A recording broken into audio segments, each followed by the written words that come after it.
I'm resolved to grow closer to God through confidence. And I've chosen a man of character to use for this lesson. His name is David. Most attribute David with David and Goliath, and we're actually going to look at that account. But I have some questions to start off with. Have you ever been up against something that you thought that would be impossible to achieve? Many of life's greatest accomplishments have been achieved because men and women refused to be intimidated by the impossible. David in the Old Testament faced a similar problem. He had a giant task. 1 Samuel chapter 17 tells us of the Israelite army facing the Philistines and their great champion, Goliath. David was visiting his older brothers in the camp when he first came face to face with Goliath. I know a lot of us are familiar with this story, but let us look at this more further. First, we must define what is confidence. The definition of confidence is the feeling or belief that one can rely on someone or something, firm trust. That is from the MacBook Dictionary of the word confidence. Confidence is basically this. It's standing when everyone else wants to run. It is speaking when everyone else is afraid to speak. It is acting when everyone else is paralyzed by fear. Taking action in the face of danger. Holding one's character and moral uprightness when everyone else is tempted to compromise theirs. That is the idea of confidence. We need to understand something. Everyone is afraid at some time or other. We all experience the emotion of fear. But confidence is being able to overcome our feelings of fear and stepping out to do what we know is right. Even the great lose their courage at times. Think about the great Napoleon. Napoleon lost his once. His army was about to be defeated, and he ordered the drummer boy to sound retreat. The boy answered that he had never been taught to sound retreat, only the charge. Napoleon regained his courage and ordered a charge. His army won the battle. Think about great men that can fall. And you look at the characters of great men, so many in history that have fell. You look at Napoleon, you look at others such as Hitler, others such as even presidents that have fallen. But they're all men. Men fail. Men have their issues. But Christians need confidence.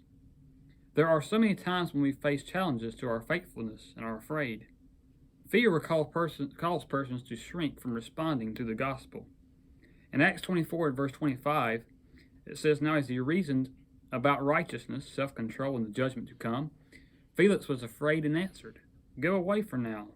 When I have a convenient time, I will call for you.'" Felix was afraid. Perhaps he was afraid of the Roman government. Perhaps he was afraid of what might happen with his inner circle of friends and not answering Paul of, "Hey, I want to hear more." But he sent him away. Being fearful will cause us to lose our souls if we allow it. It can happen. But let's look back in the Old Testament to examine an episode in the life of a saint who showed his great confidence. This man is David. Before he became king, he was called upon to face the mighty giant of Goliath. Let's look at that challenge here today. Let's go to 1 Samuel chapter 17. Now the Philistines gathered their armies for battle, and they were gathered at Soka, which belongs to Judah. And they camped between Soka and Azekah in Ephes-dammim. Saul and the men of Israel were gathered and encamped in the valley of Elah, and drew up in battle array to encounter the Philistines. The Philistines stood on the mountain on one side, while Israel stood on the mountain on the other side, with the valley between them. Then a champion came out from the armies of the Philistines named Goliath from Gath, whose height was 6 cubits and a span. He had a bronze helmet on his head, and he was clothed with scale armor which weighed 5,000 shekels of bronze. He also had bronze greaves on his legs and a bronze javelin slung between his shoulders. The shaft of his spear was like a weaver's beam, and the head of his spear weighed 600 shekels of iron. His shield carrier also walked before him. He stood and shouted to the ranks of Israel and said to them, "Why do you come out to draw up in battle array? Am I not the Philistine, and you servants of Saul? Choose a man for yourselves and let him come down to me. If he is able to fight with me and kill me, then we will become your servants. But if I prevail against him, and kill him, then you shall become our servants and serve us. Again the Philistine said, I defy the ranks of Israel this day. Give me a man that we may fight together. When Saul and all Israel heard these words of the Philistine, they were dismayed and greatly afraid. Think about the Goliaths in your life. Goliath would be known today as a bully. He would pick on the weak. He would be a giant of a man. Notice Goliath. He was indeed a giant. His spearhead weighed about 15 pounds and wore a breastplate of about 125 pounds. That is indeed heavy. He was somewhere between 9 and 11 feet tall. He was a giant. He would even be taller than what we know of as the Big Show or Andre the Giant. Think about him and almost double that size.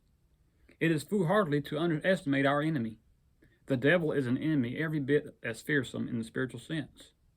Peter tells us in 1 Peter 5:8 to be sober, be vigilant, because your adversary, the devil, walks about like a roaring lion, seeking whom he may devour. And so he also would encourage us in Ephesians 6:11 and 12 to put on the whole armor of God, that you may be able to stand against the wiles of the devil. For we do not wrestle against flesh and blood, but against principalities, against powers, against the rulers of darkness in this age, against spiritual hosts of wickedness in the heavenly places. Satan is not a comical figure to be laughed at, but is rather crafty. He's cruel. He's one who can use all kinds of pleasing words to entice us to sin. 2 Corinthians 11:14, and no wonder, for Satan himself transforms himself into an angel of light. He comes in as a wolf of sheep's clothing. Revelation 12:10 says the devil is described as the accuser of our brethren. Satan is not one to mess with. He's not one to play with, and he certainly is not one we should have confidence in. We should grow confidence in God, because God is the source of confidence. Let us continue on in our text, verse 12 of 1 Samuel 17. Now David was the son of Ephrathite of Bethlehem in Judah, whose name was Jesse, and he had 8 sons. And Jesse was old in the days of Saul, advanced in years among men. The 3 older sons of Jesse had gone after Saul to the battle, and the names of his 3 sons who went to the battle were Eliab, the firstborn, and the second to him Abinadab, and the third Shammah. David was the youngest. Now the 3 oldest followed Saul, but David went back and forth from Saul and to tend his father's flock at Bethlehem. The Philistine came forward morning and evening for 40 days and took his stand. Then Jesse said to David his son, Take now your brothers an ephah of this roasted grain and 10 loaves to run to the camp to your brothers. Bring also these 10 cups of cheese and to the commander of their 1,000. And look into the welfare of your brothers, and bring back news of them. For Saul and they and all the men of Israel are in the valley of Elah, fighting with the Philistines. Now David had no idea what was going on. David was not aware of Goliath and what was facing the Jews at this point. But can you imagine the encounter that David is going to have? David is going to stand up, and he's going to show himself to be confident in God. David could have been afraid because no one respected him. David, it was a lack of respect because of his youth. Now watch what happens here, and let's jump down to verse 28. Now Eliab, his older brother, heard when he spoke to the men, and Eliab's anger burned against David, and he said, Why have you come down?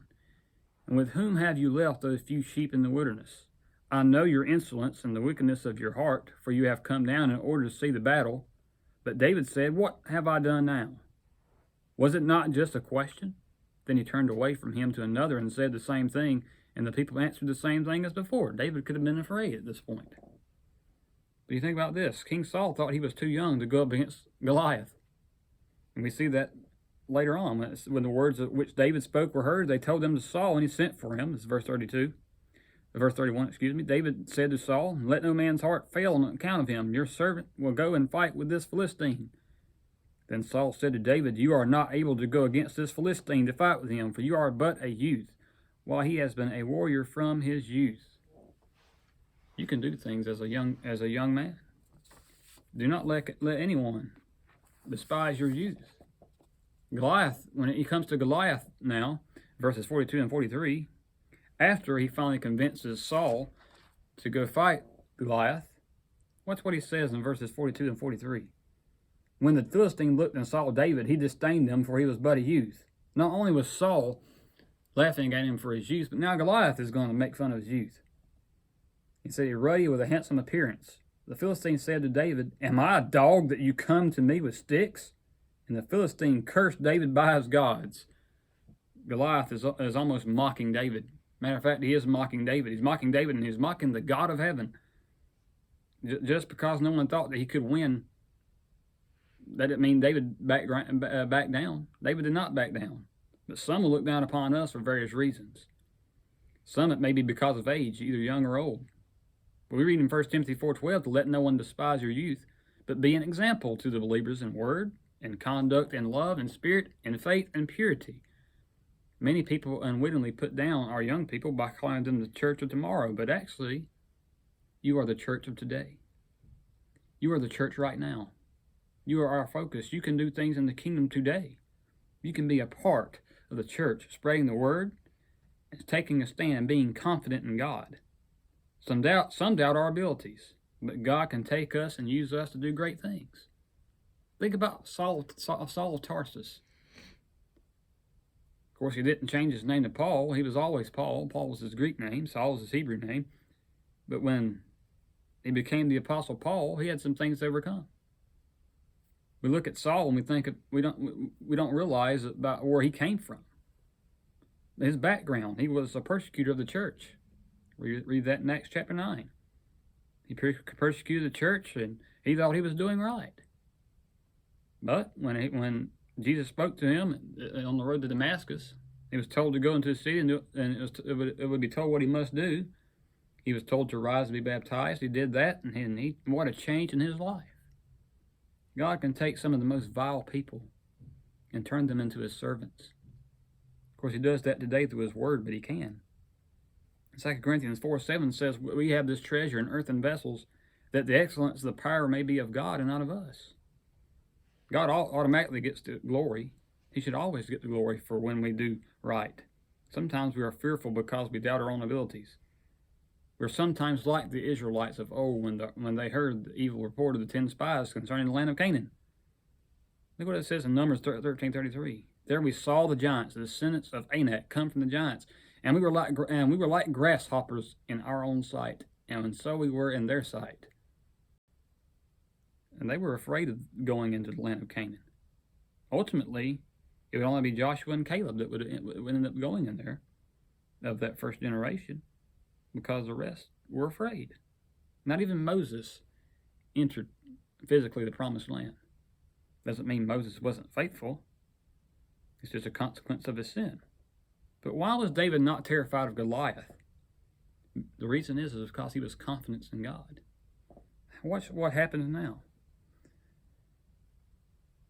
Verse 44, "The Philistine also said to David, 'Come to me, and I will give your flesh to the birds of the sky and the beasts of the field.' And David said to the Philistine, 'You come to me with a sword, a spear, and a javelin? But I come to you in the name of the Lord of hosts, the God of the armies of Israel, whom you have taunted.'"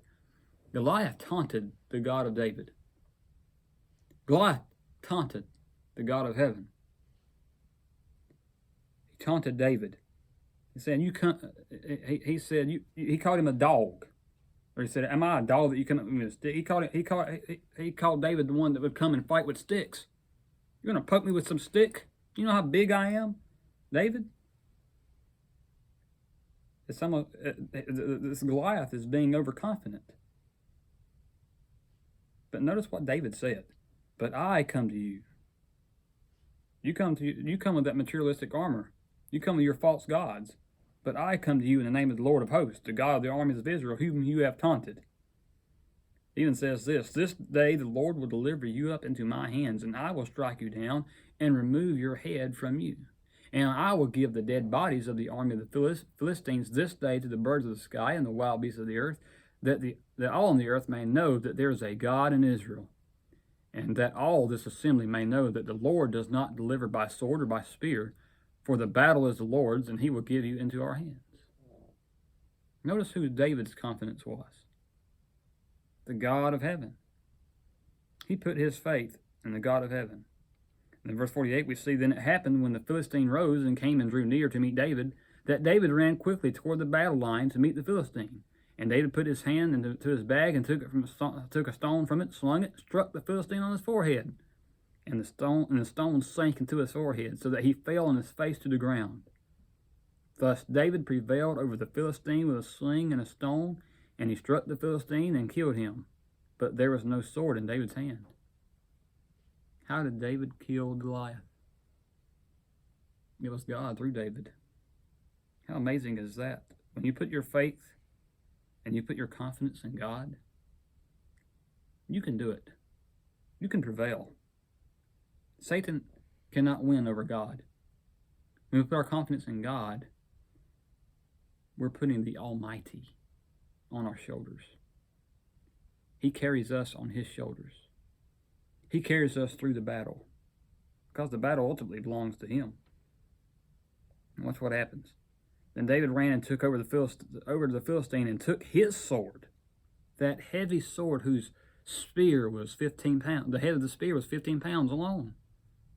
He took the Philistine's heavy sword and slew him with his own sword and cut off his head with it. When the Philistines saw that their champion was dead, they fled. Just that one death caused all those Philistines to run. The men of Israel and Judah arose and shouted and pursued the Philistines as far as the valley and the gates of Ekron, and the slain Philistines lay along the way to Shaaraim, even to Gath and Ekron. The sons of Israel returned from chasing the Philistines and plundered their camps. Then David took the Philistine's head and brought it to Jerusalem, but he put his weapons in his tent. Think about this. After all that, when Goliath taunted David about the God that he trusted, he put his confidence in. And he taunted him. He ultimately lost the battle. And he did. David's confidence was in God, because David saw that God could win the victory. And God did. In life, when we're facing the battle and we're struggling to put our confidence in God, we should always remind ourselves that God is always bigger than any enemy we face. The biggest enemy that we face is Satan. Satan comes at us with every scheme and every whim, but our confidence must be placed in the Lord. Must always be placed in the Lord, never to back down.